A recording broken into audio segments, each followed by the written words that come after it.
So this is a '03 Volkswagen Jetta. If you've ever changed out the driver's side control arm on these cars, there's a couple of different ways you can change it out.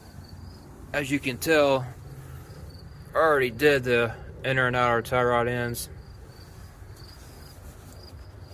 So if you ever work by a light, by a garage light outside, shoot me a comment, because I think we all have at one time. But here's the problem: the control arm goes right there.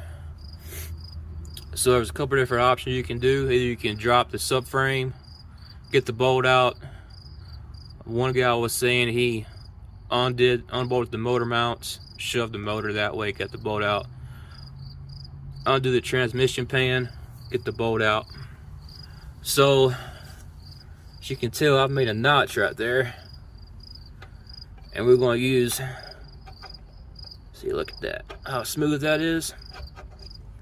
And we're going to use, this is a 12 millimeter, about 1.5 wheel stud. And once I get this all together, I'll show you how that notch right there, it's not going to make a difference.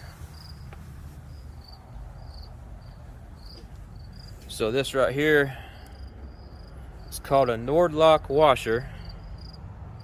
See those teeth? Those teeth. There's teeth on both sides. The teeth is going to grab the metal where the notch is at. Okay? I'll put Loctite on it. Use a wheel stud or a grade 8 stud. So here's where I cut the slot to put the sway bar in, right here, where my finger's at. I put a Nordlock washer on it that has the teeth, lock nut, Loctite. The bolt goes all the way through the subframe, so it screws into the subframe. You got your sway bar here connected to it. Got your ball joint underneath.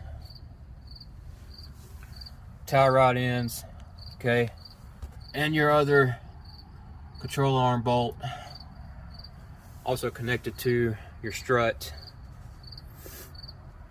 So I do not see that slot making a difference as long as you tighten it down real tight. Put a really strong bolt in it, Loctite. Yeah, we should be good. That saved me on at least an hour or 2 hours worth of labor.